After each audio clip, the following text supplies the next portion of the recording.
Hai teman-teman semuanya, kali ini aku mau cerita horor yang cukup menarik sih menurutku. Karena deket-deket aja kejadiannya, mengena lah. Jadi cerita kali ini tuh terjadi di salah satu kos di Universitas Brawijaya, Malang. Kalian tahu sendiri. Judul cerita kali ini adalah Kos yang Selalu Dapat. Judul cerita kali ini yaitu Kos Gua Dapat Kiriman. Jadi kejadiannya terjadi di bulan Januari lalu di kos. Jadi kejadian ini barusan aja kok terjadinya. Bulan Januari 2019 di kos di dekat Universitas Brawijaya di Malang. Nama kosnya sih dibuat anonimus aja lah biar enggak. Nama kosannya dibuat anonimus aja ya biar enggak heboh. Nah, kejadian hari ini tuh terjadi di hari Sabtu. Ya namanya anak kosan hari Sabtu Minggu tuh pasti jalan-jalan. Nah, di kos ini kalau hari Sabtu tuh biasanya nggak ada penghuninya alias kosong. Orang-orang pada keluar lah. Ya namanya anak muda ya, apalagi cowok pasti nongkrong Sabtu malam Minggu. Nah, biasanya kalau udah lewat tengah malam jam 1, jam 2 pasti kan biasanya udah pada capek nih, pada pulang. Tapi tetap aja kok kadang di kos ini pada nongkrong di ruang tengah, ngobrol bareng, cerita ini itu ya nongkrong biasalah cowok, anak muda. Nah, di kos itu kebiasaan di kosan ini kan penghuninya cowok, jadi punya motor masing-masing. Jadi kelihatan banget kalau ada motornya ya berarti ada penghuninya. Kebetulan Sabtu itu salah satu penghuninya yang namanya Reza itu nggak enak badannya. Jadi ya namanya orang sakit ya tiduran di kos. Ya kira-kira sore lah setengah 6 mau maghrib gitu. Reza tuh jadi katanya lapar. Nah dia jadi ke dapur. Pengennya sih dia mau bikin mie biar buat makan. Namun juga lapar, anak kos sakit lagi. Reza yang dari siang gak makan menuju ke kos. Reza yang dari siang gak makan menuju dapur, terus mulai bikin mie. Ya di kos ini pemiliknya cukup baik. Kadang kalau ada makanan ditaruh di kos, di dapur kos. Kadang juga kalau bahan makanan bahkan bahan makanan disediain di dapur kos biar anak-anak kos kalau kebutuh atau butuh banget gak punya uang mereka bisa makan tetap. Nah di sini ada gambar nih. Nah gambar ini tuh denah kos di mana Reza. Nah ini, nah ada. Nah jadi ini aku liatin gambar nih. Nah di sini itu gambar denah kosnya. Jadi kamar si Reza itu ada di nomor 2. Dan di tengah itu tempat parkiran buat motor-motor penghuni kos. Pas Reza keluar kamar, dia itu lihat motor Pras sama Bayu. Nah, kamar Pras itu ada di nomor 6. Saat dia lewat, kamar Pras itu nomor 6. Jadi saat Reza lewat ke dapur, dia lihat kalau ternyata Pras masih di kos. Toh ada motornya. Terus pas dia lihat kamarnya, lampunya hidup. Juga ada suara TV bahkan dari dalam kamar kosnya. Nah, pas si Reza sampai di dapur, dia dengar ada orang mandi di kamar mandi samping dapur. Oh, pasti si Bayu nih lagi mandi. Kan ada motornya tadi, dia mikir gitu.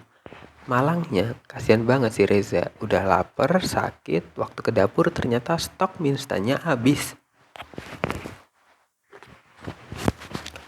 Alhasil si Reza yang gak bisa bikin mie terus mikir, ya udahlah ke warteg aja deh, toh deket, kuat kok.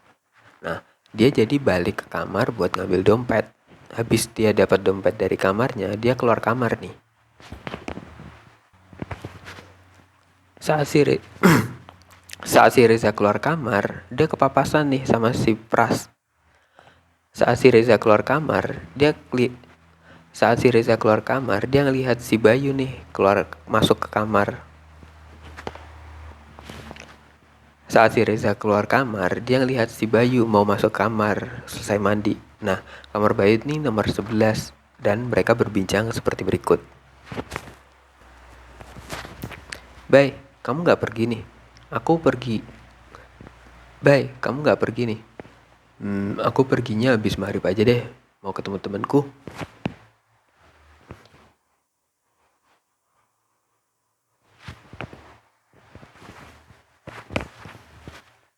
Kamu gak keluar, Bay? Enggak, Za. Ntar aku keluarnya habis Enggak, Za. Aku keluarnya ntar habis maghrib mau ketemu temanku. Oh, ya udah. Lah kamu, Za, kamu gak keluar? Enggak, Bay. Aku agak gak enak badan nih. Oh, ya udah, berarti kamu sendirian dong di kosan, Za. Soalnya teman-teman tadi udah pada keluar kok jam 3. Sendirian? Bukannya Pras di kamar? Aku tadi denger kok suara TV. Motornya juga ada tadi aku lihat. Hah? Gimana sih, Za? Gimana sih, Za? Perasaan si Pras sudah keluar dari jam 3 tadi. Noh, motornya aja udah gak ada. Habis si Bayu ngomong kayak gitu, Reza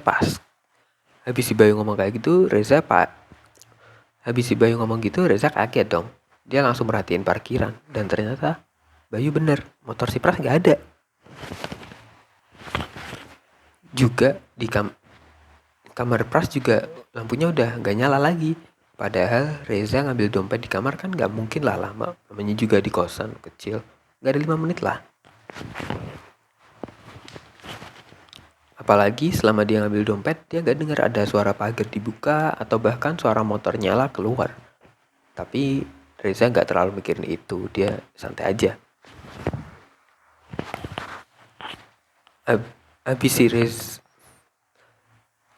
Habis itu akhirnya Reza keluarlah makan ke warteg. Bentar aja sih, ya kira-kira jam 6.15 lah dia udah balik katanya. Sampai di kosan, pas Reza mau masuk ke kamar, dia gak sengaja nih lihat pintu kamar Pras lagi. Nah, pas Reza udah di kos terus mau masuk, dia gak sengaja nih liatin kamar si Pras yang tadinya aneh. Nah, pas dia liatin, pintu kamarnya yang tadinya kebuka dikit, tiba-tiba itu tertutup dari dalam. Ceklek. Ngelihat pintu kamar yang tertutup, dia coba nyapa si Pras. Pras, kamu udah pulang ya? Keluar nggak nanti? Tapi ternyata nggak ada jawaban dari kamar Pras. Karena nggak dijawab, si Reza ya bodo amat. Mungkin dia mau jawab, dia nggak terlalu mikirin. Apalagi dia lagi sakit. Ya udah dia masuk nih ke kamar terus istirahat.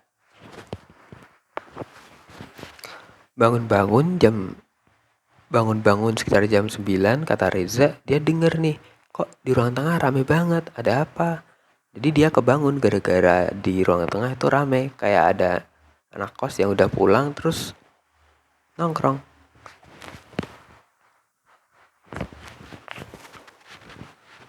Ya dia mikir anak-anak kosannya udah balik semua, tapi kok tumben baru jam 9 loh. Kok ruang tengah udah rame, banyak anak-anak udah pulang. Malam minggu loh padahal. Baru jam 9. Ya masih sore lah. Ya karena Reza anaknya. Ya Reza sih anaknya gak. Ya si Reza karena ngerasa aneh juga ya. Biasanya kan di kosan jam 1 atau jam setengah 2 baru pada pulang dan baru rame. Ini kok jam 9 udah rame. Ya Reza coba aja buat nyapa. Nah, masalahnya mulai dari di sini. Waktu Reza mau buka kamar, tiba-tiba suara yang rame banget tadi ada anak-anak kos. Tiba-tiba hilang, jadi senyap. Suaranya tinggal dari suara gelap malam. Sepi. Reza yang tadinya mau ngambil minum, Reza pun kebingungan. Reza aja jadi kebingungan, bahkan lampu ruang tengah aja mati. Padahal tadi kelihatan dikit ruang. Padahal tadi dia bisa ngelihat cahaya dari pintunya dan ngerasa kalau di luar itu rame banget. Tapi sekarang gak ada suara, bahkan lampu mati. Dia kebingungan lah. Gak berhenti di situ, pas Reza lagi bingung kayak gini, dari arah dapur yang sama gelapnya banyak banget suara benda yang dibanting. Panci jatuh, gelas jatuh, piring bergelontangan, sendok, dan lain-lain. Berisik banget, kayak ada orang yang lagi marah-marah. Reza kaget, terus dia teriak-teriak, "Woi, siapa di dapur? Woi, Pras! Woi, Pras!" Jadi dia manggil-manggil Pras karena dia ngelihat di ruang tengah. Jadi dia manggil-manggil Pras karena dia ngelihat ada motor Pras tuh di situ. Dan kamar si Pras juga kebuka walaupun lampunya mati. Setelah berkali-kali teriak dan gak ada jawaban dari Pras dan gak ada orang keluar dari kamar Pras, akhirnya Reza memberanikan diri. Dia pelan-pelan jalan ke arah dapur. Sampainya di dapur, dia nyalain nih lampu. Dan bukan hanya suaranya tadi udah. Gak hanya suaranya berhenti. Suaranya sih udah berhenti dari sebelum dia. Suara ribut tadi udah berhenti sih sebelum dia sampai di dapur.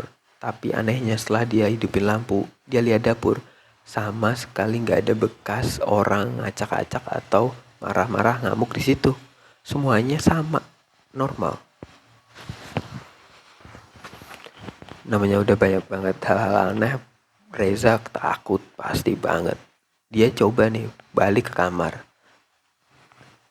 Tapi waktu dia ngeliatin kamar Pras, dia ngeliat sesuatu yang bahkan nambah ngerinya dia. Dia ngeliat nih ada kayak sesosok mata ngeliatin dia dari kegelapan kamar Pras. Pas Reza perhatiin nih mata tersebut, tiba-tiba kamarnya dibanting pintunya.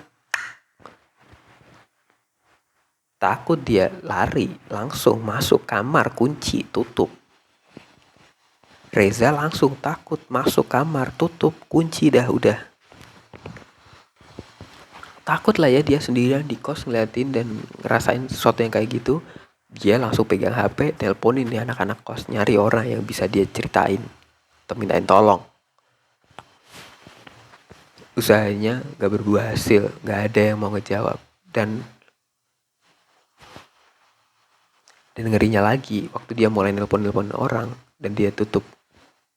Dan ngerinya lagi waktu dia mulai nelponin orang-orang, suara ramai yang tadi dia dengar waktu di dalam kamar balik lagi. Ruang tengah serasa banyak orang lagi, banyak ngobrol, nongkrong. Dan sekarang suara orang ngamuk dari dapur, banting-banting barang-barang juga terdengar bebarengan. Reza, kejadiannya malah nambah. Dia sekarang malah ngelihat ada bayangan kaki orang seliwar-seliwar di depan kamarnya. Juga dia dengar dekat. Dia juga dengar orang itu jalan. Makin dia takut. Gak beberapa lama, ternyata Bayu nelponin dia.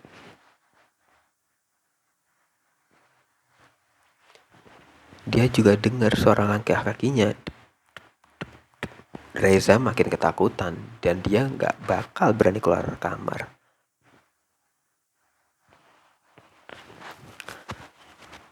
Gak beberapa lama si Bayu nelpon Reza. "Iya, Za, kenapa, Za? Ada apa?" Bay, kamu di mana sih, Bay? Tolongin dong, ayo, tolongin balik, ayo cepet ban, balik, balik.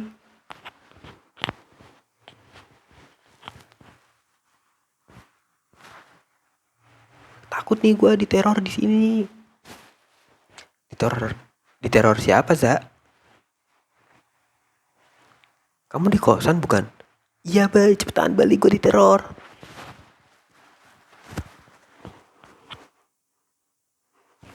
Aku diteror setan ini, Bay. Ah, yang bener aja.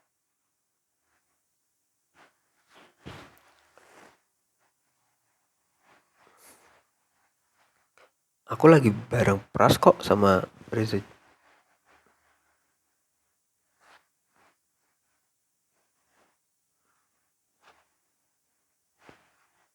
Ah, yang bener kamu. Aku lagi bareng Pras sama Firman juga nih. Lah, ternyata si Pras lagi sama Bayu. Terus tadi siapa yang ada di kamar Pras? Padahal ada motornya juga tadi.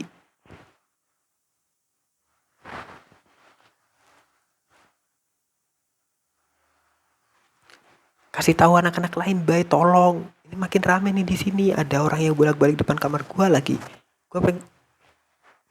Lu pengen gue mati? Tolong, cepat balik.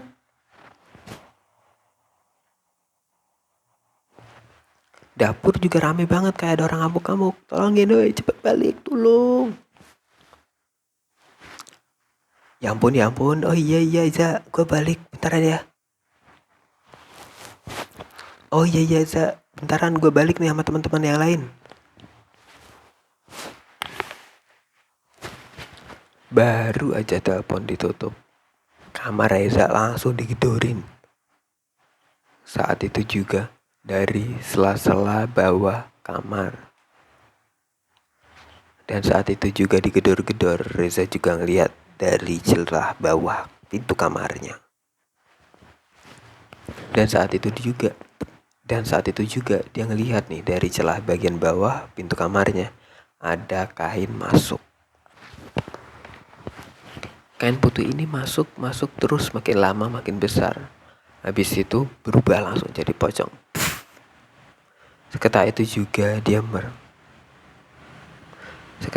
Seketika itu juga sosok pocong tersebut mengeluarkan bau busuk dan anyir. Reza ketakutan, selimut dikerukup, dia langsung tutupan selimut sambil teriak-teriak.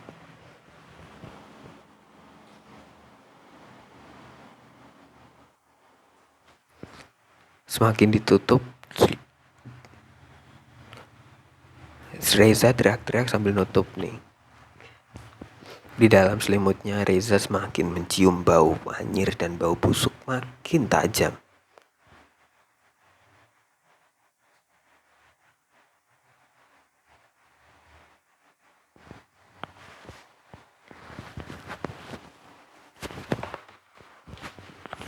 Suara yang tadinya terasa di luar bahkan pindah ke dalam. Jadi kamar Reza kerasa kayak bising banget. Kayak dia itu lagi di luar kamar tengah, terus ada yang orang ngobrol-ngobrol, dan yang ngamuk-ngamuk di dapur suaranya juga kayak denger banget.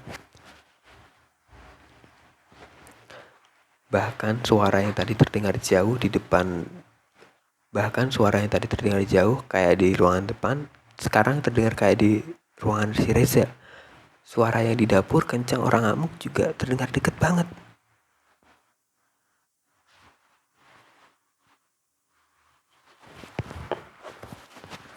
Reza diteror, teror, dan diteror.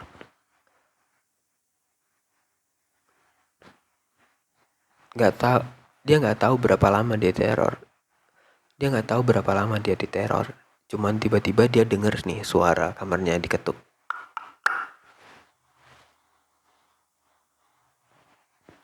Terus ada suara teman-temannya dia, Bayu, Pras, sama Firman manggil-manggil dia. Reza udah takut. Reza ketakutan amat sangat. Dia nggak percaya nih, tadi gangguan lain apa emang bener-bener temennya ya? Dia nunggu beberapa saat. Terus ternyata teman-temannya bertambah. Reza, kenapa kamu?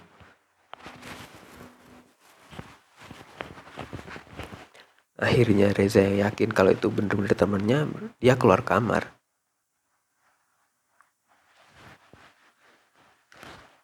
Teman-teman Reza yang baru datang bingung nih lihat Reza.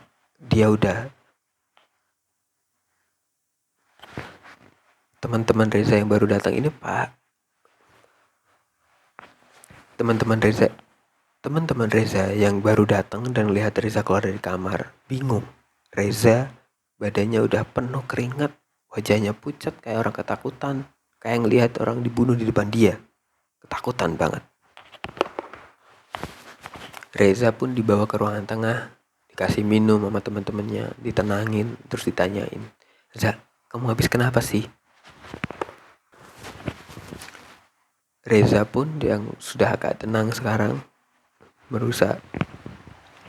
Reza yang habis minum ngerasa agak tenang, dia nyeritain nih apa yang dia alami ke teman-temannya semua. Setelah dengar cerita itu, anak-anak kos langsung nelponin bapak yang punya kos tersebut. Pemilik kos datang terus diceritain nih apa yang dialami si Reza. Habis denger kayak gitu, bapak kos malah bilang, ini pasti ada yang ngirimin lagi nih. Habis ngomong kayak gitu, bapak kos nyuruh anak-anak kos buat geledah. Habis ngomong kayak gitu, bapak kos nyuruh anak-anak buat nyari seisi kos kalau ada barang-barang yang aneh atau mencurigakan.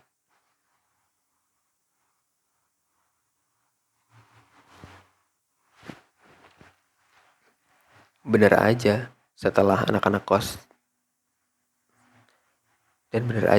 anak-anak kos nemuin kantong plastik hitam di salah satu jepitan di dapur.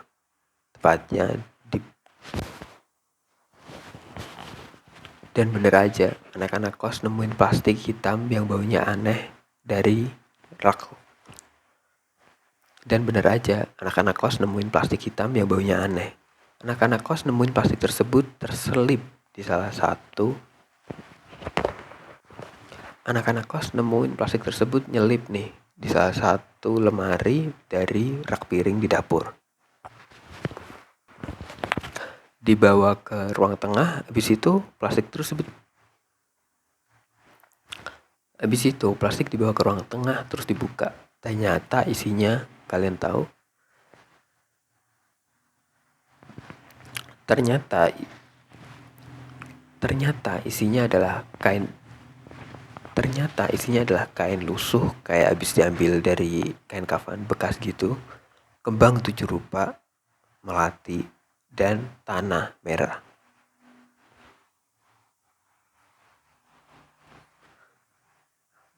Setelah nemuin itu, si bapak kos manggil ustadz yang dia kenali. Setelah ustadznya datang, ternyata dia bilang kosnya ini ada yang ngirimin. Jadi langsung dilakukan ritual penangkalan.